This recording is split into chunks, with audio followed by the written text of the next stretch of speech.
ہدیہ درود پیش کرے اور بابا سے بلند پڑھے اللہم صلی علی سیدنا شفیعنا حبیبنا مولانا محمد البارک صلی علیہ وسلم علیک یا رسول اللہ صلی اللہ علیہ وسلم۔ جی لگا کر ایک دفعہ اور پڑھ دیجیے اللہم صلی علی سیدنا شفیعنا حبیبنا مولانا محمد البارک صلی علیہ وسلم علیک یا رسول اللہ صلی اللہ علیہ وسلم۔ میں اکثر کہتا ہوں کہ محفل میلاد میں شرکت کرنا یہ ہر ایک کے نصیبے میں نہیں ہے، مگر توفیق مولا جس سے مل جائے یقیناً وہ محفل میں ہوتا ہے۔ اور محفل میں آنے کے بعد اگر وہ للہیت اور خلوصیت کے ساتھ بیٹھتا ہے تو مولا اس کا بیٹھنا بھی قبول فرماتا ہے، سننا بھی قبول فرماتا ہے، اور بروز قیامت اس کا بدلہ۔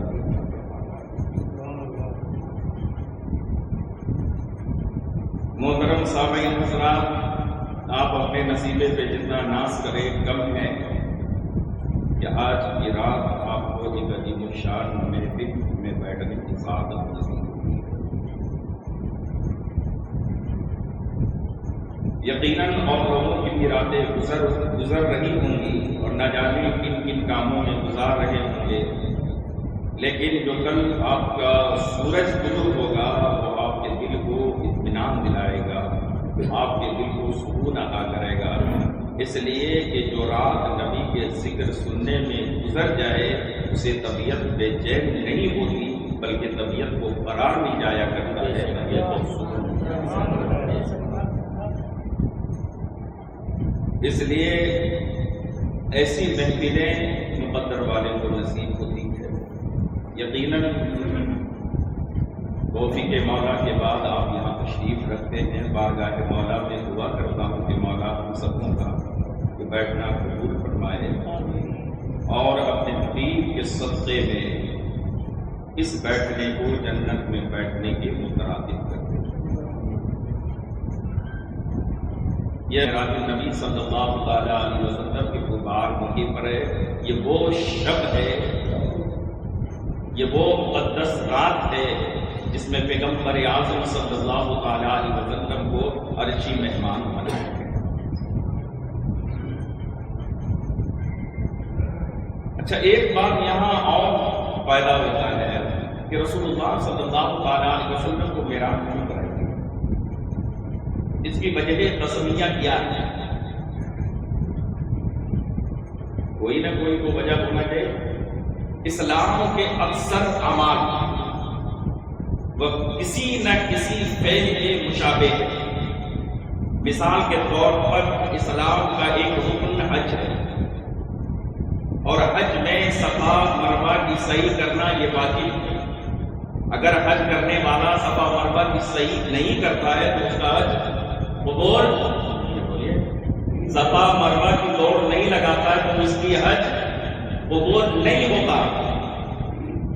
یہ صفا مروہ کیا ہے؟ حضرت ہاجرہ کی دوڑ کی نقل ہے۔ حضرت ہاجرہ اسماعیل جبی اللہ علیہ الصلوۃ والتسلیم کے لیے پانی کے متلاشی بن کر کبھی صفا کبھی مروہ، کبھی صفا کبھی مروہ 7 چکریں لگائی، اور یہ ہاجرہ کا 7 چکر بارگاہ مولا میں قبولیت نے وہ مقام حاصل کیا کہ امت محمدیہ کے ہر صاحب استطاعت بندے، یعنی جس پر حج فرض ہے اور جو حج کرنے گیا اس پر یہ فعل نہیں تھا۔ تو معراج رسول اکرم صلی اللہ علیہ وسلم کو کیوں کرائی؟ میں ایک حدیث مصطفیٰ پڑھ رہا ہوں، آپ اس کو غور سے سنیے۔ عربی پکڑ نہیں بلکہ اس کے مفہوم میں آپ تک پہنچانے کی ساتھ حاصل کر رہا ہوں۔ پیغمبر اعظم صلی اللہ علیہ وسلم ارشاد فرماتے ہیں کہ سب سے زیادہ اسلام کے تبلیغ کے عوض میں سمجھایا گیا ہوں۔ وہ کون سا حربہ تھا جو پیغمبر اعظم صلی اللہ علیہ وسلم پر نہیں آتا؟ وہ کون سی مصیبت تھی پر رسول اکرم صلی اللہ تعالی علیہ وسلم پہ نہ توڑی گئی. رسول اکرم صلی اللہ تعالی علیہ وسلم کعبۃ اللہ میں ہوتے، حالت سجدہ میں ہوتے تو کفار مکہ ان کی اجڑیاں لا کر آپ کے سر مبارک پر رکھتے تھے. حضرت فاطمہ آتی ان اجڑیوں کو دور کرتی اور اپنے ابا کو دور کرتی. جب آپ طائف کے لیے گئے تبلیغ اسلام کے خاطر تو چاہیے تھا کہ طائف والے پیغمبر اعظم صلی اللہ تعالی علیہ وسلم کا استقبال کرتے اور نبوت کے اعجاز کو پہچانتے ہوئے خاطر و مدارات کرتے، لیکن اسلام کو قبول نہیں کیا بلکہ شریر اور اواس بچوں کو آپ کے پیچھے لگا دیا. رسول اکرم صلی اللہ تعالی علیہ وسلم آگے آگے چلتے، بچے پتھر پیچھے سے پھینکتے، وہ رسول اعظم صلی اللہ تعالی علیہ وسلم کے جولیے مبارک جوار سے اعظم کا سینہ چیرتے ہوئے خدا وحدہ لا شریک تک پہنچا. دنیا سے بھرا پڑا. وہ کون سی تکلیف تھی جو رسول اعظم صلی اللہ تعالی علیہ وسلم پر ناز کیا گیا، اور کفار مکہ نے تو حد ہی کر دی. تبلیغ اسلام کے مداج میں رسول اکرم صلی اللہ تعالی علیہ وسلم کو متواتر 3 سال 100 سال بائیکاٹ کر دیا. اور یہ بائیکاٹ 1-2 دن کا نہیں تھا، 3 سال کا تھا. کوئی مل سکتا ہے، نہ کوئی جا سکتا ہے، نہ کوئی کھانے پینے کے سامان پہنچا سکتا ہے. وہ 3 سال رسول اکرم صلی اللہ تعالی علیہ وسلم اور آپ کے گھر والے اور جو اس وقت مسلمان ہوئے تھے وہ اصحاب کیسے گزارے، یہ بیان سے باہر ہے. درخت کی پتیاں توڑ کر کھاتے تھے، جو چمڑا کے مسلح ہوتے تھے ان کو بھگو کر کھاتے تھے. یہ کم بڑی تکلیف تھی. اور شیب افغانی میں 3 سال مسحور کر لینے کے بعد اسی سال رسول اکرم صلی اللہ تعالی علیہ وسلم کے دادا جان کا انتقال ہو گیا. کم پر کم ابھی چند ماہ ہی گزرے تھے کہ آپ کے رفیق حیات حضرت ام المومنین خدیجہ الکبریٰ رضی اللہ مولا تبارک و تعالی عنہا کا انتقال ہو گیا. پیغمبر اعظم صلی اللہ تعالی علیہ وسلم کے دل پر کیا گزر رہی ہوگی یہ کوئی بھی شعور سمجھ سکتا ہے. پیغمبر اعظم صلی اللہ تعالی علیہ وسلم غمگین رہنے لگے. خدا وحدہ لا شریک کی رحمت کو جوش آئی. جبریل کو حکم دیا، جبریل یہ سدرہ میں آرام کرنے کا وقت نہیں ہے، جاؤ میرے حبیب کو فرشتوں کی جھرمٹ میں عرش کا مہمان بنا کر دیا. اچھا، ایک وجہ اور بھی مجھے سمجھ میں آ رہی ہے. میری بات آپ لوگوں کو سمجھ میں آ رہی ہے؟ ایک وجہ مجھے جو سمجھ میں آ رہی ہے وہ یہ ہے کہ رسول اکرم صلی اللہ تعالی علیہ وسلم کو تکلیف پر تکلیف اٹھانی پڑ رہی ہے. ایک تو یہ رسول اعظم صلی اللہ تعالی علیہ وسلم اپنے دیدار سے مشرف فرما کر یہ سارے غم کو دور فرمانا چاہ رہا تھا. اور ایک نوعیت یہ ہے کہ خدا وحدہ لا شریک نے اپنے محبوب کو اپنے پاس بلا کر جنت دوزخ کی سیر کرا دی، پل صراط دکھا دیا، حوض کوثر دکھا دیا. وہ بھیانک مقامات جو تھے وہ سارے کا دیدار کرا دیا تاکہ بروز قیامت جب یہ سب چیزیں ایک بار کی رسول اعظم صلی اللہ علیہ وسلم دیکھے تو اس وقت آپ کو گھبراہٹ تھا. اس کو اس مثال کے ذریعے سے سمجھا جا سکتا ہے. موسیٰ علیہ نبینا علیہ الصلوۃ والتسلیم یہ عصا میں ایک خصوصیت تھی. موسیٰ علیہ السلام کی جو لاٹھی تھی وہ زمین پر پھینکتے تو وہ ایک بھیانک عذاب ہوتا ہے، اور اس کی خبر موسیٰ علیہ نبینا علیہ السلام کو نہیں. خدا وحدہ لا شریک نے حضرت موسیٰ علیہ السلام و تسلیم کو حکم دیا ہے موسیٰ اپنے عصا کو زمین پر پھینک۔ جیسے ہی موسیٰ علیہ السلام و تسلیم نے اپنی لاٹھی کو زمین پر پھینکا، اژدہا پھن مار کر کھڑا ہو گیا۔ موسیٰ علیہ السلام و تسلیم نے رب کی بارگاہ میں عریضہ پیش کی، مولا یہ کیا معاملہ ہے؟ خدا بندہ لا شریک نے کہا خذھا ولا تخف، اے موسیٰ پکڑ لے اور خوف نہ کھا۔ موسیٰ علیہ السلام نے جب پکڑا اور لاٹھی کی لاٹھی بن گئی، عصا کا عصا بن گیا۔ پتہ یہ چلا کہ موسیٰ علیہ السلام کو فرعون کے مقابلے میں آنا تھا۔ فرعونی طاقت کے سامنے آپ کو مقابلہ کرنا تھا، اسی لیے خدا وحدہ لا شریک نے آپ کو پہلے تیار کر دیا، پہلے ہی ٹرین کر دیا، تاکہ جب موسیٰ علیہ السلام کو فسطائی طاقت کے سامنے جب روبرو ہونا پڑے اور یکا یک یہ لاٹھی اژدہا کی شکل اختیار کر لے تو موسیٰ کہیں گھبرا نہ جائے۔ اس لیے خدا وحدہ لا شریک نے موسیٰ علیہ السلام کو پہلے ہی ٹریننگ دے دی، پہلے ہی تیار کر دیا۔ سامعین حضرات، بے اے نہیں، اسی طریقے سے خدا وحدہ لا شریک نے اپنے حبیب کو بلایا اور بلانے کے بعد جہنم کا سیر کرائی، جنت کی سیر کرائی۔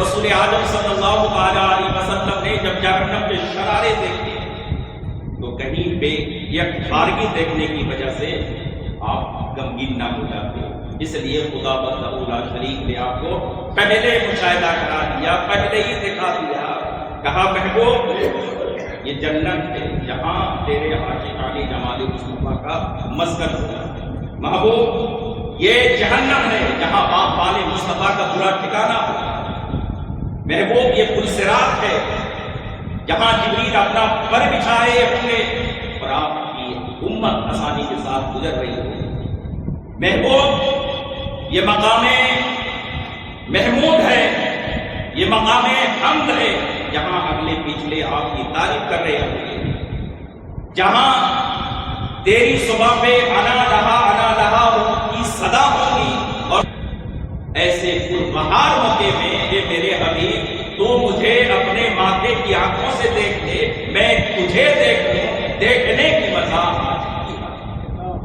درود شریف پڑھیے، اللہم صلی علی سیدنا شفیعنا حبیبنا مولانا محمد صلو علیہ السلام علیکہ یا رسول اللہ صلی اللہ علیہ وسلم۔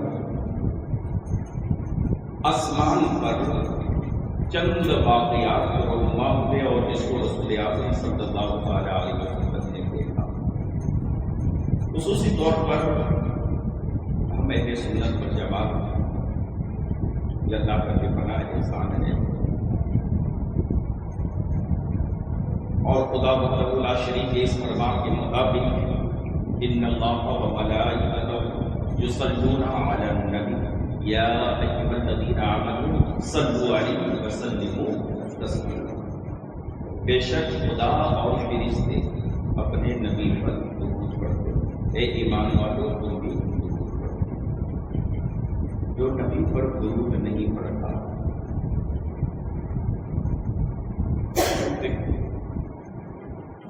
یا کوتاہی کرتا ہے یا اس کے ذہن و فکر میں اس کی تعظیم و توقیر نہیں ہے، اس کے لیے وعیدیں ہیں، اس کے لیے مشکلیں ہیں۔ حضرت جبریل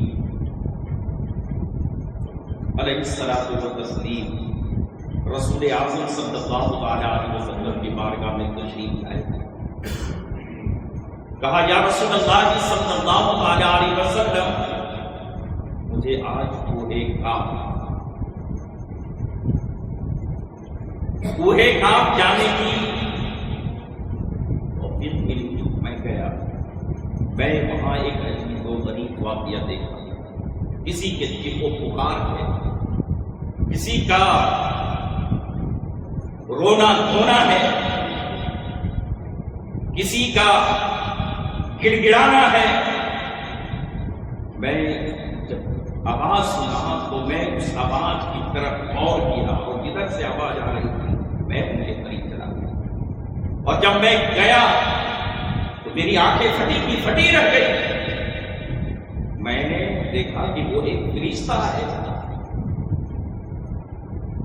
اور میں نے اس سے پہلے اس فرشتے کو آسمان پر دیکھا ہے۔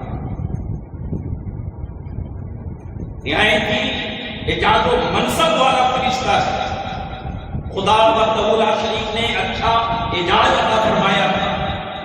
یہ فرشتہ ہمیشہ ایک تخت پر جلوہ افروز ہوتا تھا، اس کے ارد گرد 70,000 ملائکہ مقربین ہوتے تھے، اور ان کی سانس جو چلتی تھی ہر سانس کے عوض اللہ عز و جل ایک فرشتہ کو پیدا کرتا تھا۔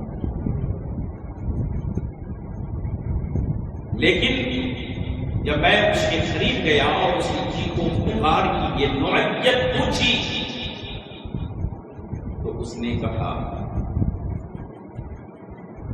کہ جس رات رسول اکرم صلی اللہ علیہ وسلم کو معراج تھی، اور جب معراج میں آپ تشریف لائے تو میں تخت پر جلوہ افروز تھا۔ رسول اللہ صلی اللہ علیہ وسلم کا گھر سے گزر ہوا اور میں تعظیماً ان کے لیے کھڑا نہیں تھا۔ خدا وحدہ لا شریک کو میرا یہ بڑائی، میری یہ تکبر، میرا یہ رونق پسند نہیں آیا، اور مجھے عرش اعلیٰ سے زمین کی طرف دیکھ دیا۔ میں اس دل سے گڑ گڑا رہا ہوں، ان نفوس کا مجاز کر رہا ہوں، اے جبریل، تیرا تو خدا کے پاس بڑا قرب حاصل ہے، تو میرے خدا وحدہ لا شریک کے بارگاہ میں شفاعت کر دے۔ جبریل کہتے ہیں یا رسول اللہ صلی اللہ علیہ وسلم، میں اسے ایک دو پیمان کر لیا کہ میں وقت کی نزاکت کو دیکھتے ہوئے میں خدا وحدہ لا شریک کے بارگاہ میں آپ کی شفاعت کروں گا۔ پھر ایک دن بارگاہ سمدیت میں مجھے موقع ملا، میں نے اس فرشتے کی سفارش پیش کی۔ خدا وحدہ لا شریک نے کہا کہ اگر وہ معافی کی تلافی چاہتا ہے تو اسے کہو کہ میرے محبوب پر درود پاک کی کثرت کرے۔ حضرت جبریل کہتے ہیں بندہ، جب میں نے یہ خبر انہیں سنائی اور انہوں نے آپ پر درود شریف پڑھنا شروع کیا، یکایک ان کے بال اور پر نکلنے شروع ہوئے، اور وہ ایک بارگی وہاں سے پرواز کیا اور اپنے منصب اعلیٰ پر جا کر ان لوگوں کے لیے وعیدیں ہیں جو نبی پر سلام اجتماعیت کے ساتھ پڑھی جاتی ہے اور رونق کے ساتھ نکل جاتے ہیں، یا جو اب اس چیز پر عادت بنا لیے ہیں وہ اپنی اس قبیح عادت سے توبہ کریں اور نبی پر سلام پڑھیں، کیونکہ جب فرشتوں کے ساتھ ایسا ہو سکتا ہے تو پھر آپ اس کیس کا مزید۔ اس لیے کل کی فکر کریے، کل آپ کو اللہ رب العزت کے بارگاہ میں حاضر ہونا ہے اور اپنے کیے کا جواب دینا ہے۔